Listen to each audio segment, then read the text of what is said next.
Je me suis fait hack ma chaîne YouTube, j'ai tout perdu en l'espace de 10 minutes. J'ai plus de chaîne YouTube. Actuellement là, vous allez sur YouTube, là vous tapez Michou, ça existe plus. J'ai eu peur. Pendant 3 jours, je dormais pas sur mes 2 oreilles. Quand on parle des hackers, tout le monde pense à des gars ultra chauds en informatique et en cybersécurité. Pourtant, c'est loin d'être le cas. Aujourd'hui, la plupart des hackers utilisent des techniques que tout le monde peut utiliser. Et ça, on te le dit pas, car on aime entretenir le mythe. Mais tu me connais, moi j'aime casser les mythes et te dire la vérité. Alors je ne dis pas qu'il n'y a pas de gars ultra chauds en cybersécurité. Je dis juste qu'aujourd'hui, hacker n'a jamais été aussi simple. Dans cette vidéo, je vais donc t'expliquer comment les hackers s'y prennent pour infiltrer ton PC et tu vas te rendre compte qu'en réalité, c'est à la portée de tout le monde.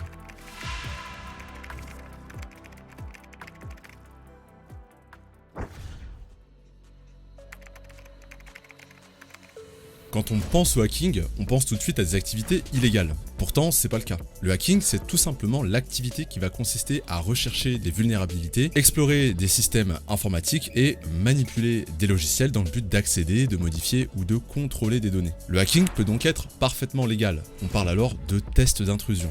Mais il peut aussi être illégal, on va alors parler d'accès non autorisé, ou tout simplement de piratage. Également, il faut bien comprendre que le hacking, c'est complètement différent des virus. Un virus peut être la conséquence d'un hack, mais on peut aussi être infecté par un virus sans s'être fait hacker. C'est important de bien dissocier les deux, car on voit souvent la confusion, or ça n'a rien à voir.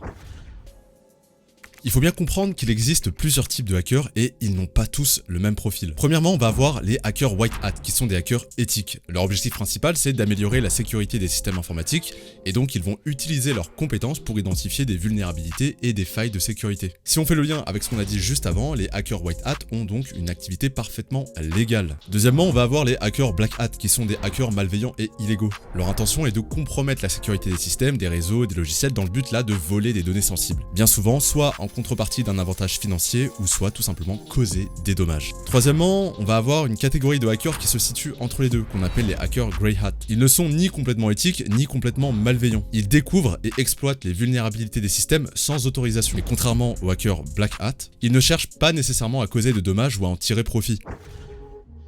Ici, on va parler des principales techniques qui sont utilisées par les hackers aujourd'hui. Les attaques par force brute consistent à tester toutes les combinaisons possibles de mots de passe ou de clés d'accès pour accéder à un système. C'est une méthode qui peut être très rapide ou très longue en fonction de la complexité des données qu'on souhaite obtenir. Bien sûr, le hacker ne va pas tester des combinaisons à la main, il va utiliser des programmes qui vont être capables d'exécuter des milliers de tentatives par seconde. Néanmoins, c'est quand même une méthode qui trouve ses limites rapidement car aujourd'hui, beaucoup de sites web bloquent ces attaques de deux manières. Premièrement, en mettant en place la résolution de CAPTCHA ou deuxièmement, en bloquant l'accès au compte dès lors qu'un nombre important de tentatives de connexion ont été réalisées sans succès. Le credential stuffing, c'est tout simplement une attaque par force brute, mais beaucoup plus élaborée. Dans l'attaque par force brute, en général, on s'attaque à un compte pour lequel on souhaite obtenir le mot de passe. Dans le credential stuffing, là, c'est différent. On va récolter des bases de données de mails et de mots de passe, et on procède à une attaque massive sur plusieurs comptes en même temps. Les programmes utilisés permettent notamment de déverrouiller des CAPTCHA. Alors l'injection de code, c'est une technique de hacking qui consiste à insérer du code non autorisé dans une application ou un système afin d'exploiter une vulnérabilité et de compromettre son fonctionnement ou alors d'accéder à des informations sensibles. Et là tu te dis, ok mais comment on peut insérer du code sur une page qui est déjà codée? Et bah tout simplement car pour créer un site web, t'as grosso modo deux solutions. Soit utiliser un CMS comme WordPress, soit faire appel à un développeur. Or que ce soit WordPress ou les développeurs, il peut y avoir des failles de sécurité dans le code initial. Le plus souvent, c'est lié à des problématiques de non-validation ou de non-échappement des entrées utilisateurs. Utilisation notamment de requêtes dynamiques non sécurisées ou encore l'absence de contrôle d'autorisation adéquate. C'est pourquoi il est hyper important qu'aujourd'hui les développeurs aient une formation en cybersécurité pour pouvoir sécuriser le code qu'ils créent. À la différence des techniques précédentes, là on a une technique qui va être liée au réseau. Dans ce cas-là, les hackers utilisent des outils pour intercepter et analyser le trafic réseau afin de récupérer des informations sensibles telles que des identifiants de connexion, des mots de passe ou encore des données confidentielles qui vont transiter.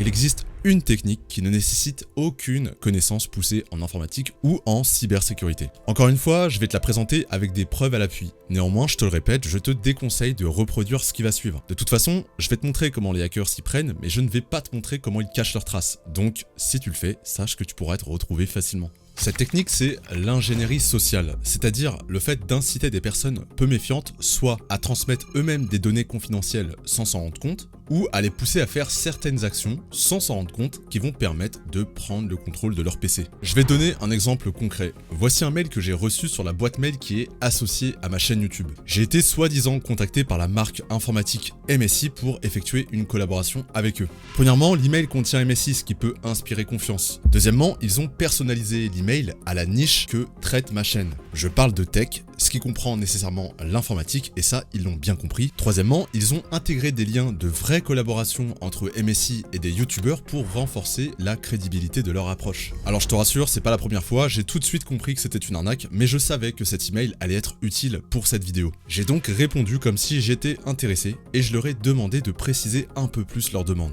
Ils ont vu ma réponse et ils se sont dit « chouette, ils croient vraiment que c'est MSI derrière cet email » et visiblement il est tombé dans le panneau. Ils ont alors répondu à mon email en m'envoyant un catalogue au format PDF pour que je puisse choisir un produit MSI qu'ils m'enverront et qui fera l'objet justement de la collaboration. Alors, tu le vois peut-être pas, mais le hack est devant tes yeux. Le fichier PDF qui est en pièces jointes est un fichier piégé. En apparence, oui, c'est un fichier PDF avec des articles MSI dedans, mais en réalité, ce qui se cache derrière, c'est un fichier exécutable en .exe. Ce fichier contient en réalité ce qu'on appelle un RAT, et c'est ça qui va leur permettre d'entrer dans mon PC. Et du coup, tu te dis, ok, mais c'est quoi un RAT? Eh bien, je vais te l'expliquer de façon simple et très schématique. Déjà, RAT, ça signifie en anglais Remote Administration Tool, ou en français, outil d'administration à distance. C'est tout simplement un logiciel qui permet de prendre le contrôle à distance d'un ordinateur. D'ailleurs, Windows a lui-même un système un peu similaire qui permet de prendre le contrôle à distance d'un autre ordinateur qui tourne, lui aussi, sous Windows. En soi, un RAT n'est pas un logiciel de hacking. Comme je l'ai dit, c'est un logiciel d'assistance à distance. Cependant, certains RAT sont utilisés à des fins malveillantes. Et pour le comprendre, il faut alors comprendre comment fonctionne un RAT. Un RAT fonctionne avec deux choses, un serveur qui est sur le PC du hacker et un client qui doit être envoyé sur le PC de la victime. Donc voilà ce que ça donne. En rouge, tu as l'écran du hacker et en bleu, tu as le PC de la victime avec le client dessus. Alors, tu te doutes bien que pour que le client soit présent sur le PC de la victime, il faut encore que celle-ci l'installe. Et tu te doutes bien également que si je te demande d'installer un logiciel que tu connais pas, tu vas probablement ne pas l'installer. Et si tu le fais, ça veut dire deux choses. Déjà, ça se voit que t'es pas abonné à ma chaîne. Et deuxièmement,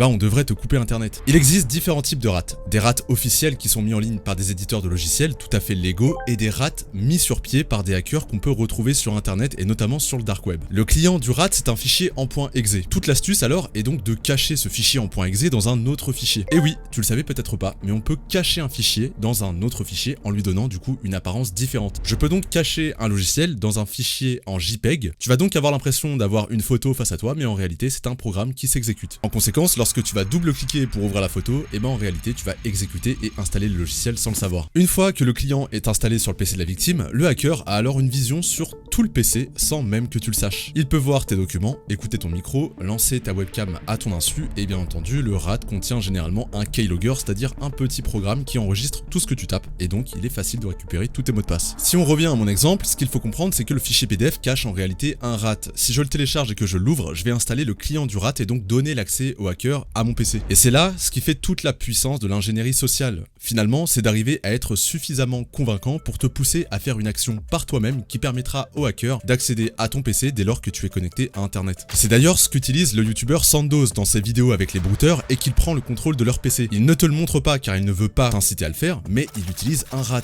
Il n'utilise aucune connaissance spécifique de cybersécurité. C'est ce qu'on appelle dans le jargon un script kiddie, c'est-à-dire une personne qui n'a pas de réelle connaissance en cybersécurité et qui se limite tout simplement à utiliser des programmes développés par d'autres. Et c'est exactement la même chose pour le youtubeur Rabin des Bois, qui a bâti sa réputation sur la cybersécurité, mais il ne fait qu'utiliser des programmes qui existent déjà. La remarque s'applique aussi pour moi, même si j'aime beaucoup la cybersécurité, si je devais infiltrer le PC d'une personne sans qu'elle le sache, j'utiliserais directement cette méthode, c'est rapide et pas difficile. Du coup, si on en vient à mon fameux email, tu dois te demander comment je sais finalement que le PDF de MSI était un RAT, alors même que je ne l'ai pas ouvert. Et en fait, il y avait plusieurs indices. Premièrement, dans l'email, on voit que le nom de domaine c'est cacao.com. Ce n'est donc pas un mail officiel, sinon j'aurais eu @msi.com. Ensuite, on va avoir la tournure de l'email. Il manque de clarté, on comprend qu'ils veulent mettre en place une collab, mais sans dire comment. Or, une marque, quand elle te contacte, elle précise toutes les conditions. Et la seule chose finalement qu'il reste à faire, c'est négocier le prix. Et enfin, ce n'est pas la première fois que je reçois ce genre d'email d'arnaque. Et beaucoup de youtubeurs continuent de se faire avoir en 2023 parce que tout simplement, ils ne sont pas assez attentifs à ce qu'ils téléchargent. Et d'ailleurs, si l'envie te prend d'aller sur Google pour télécharger un RAT, écoute, je te le déconseille fortement.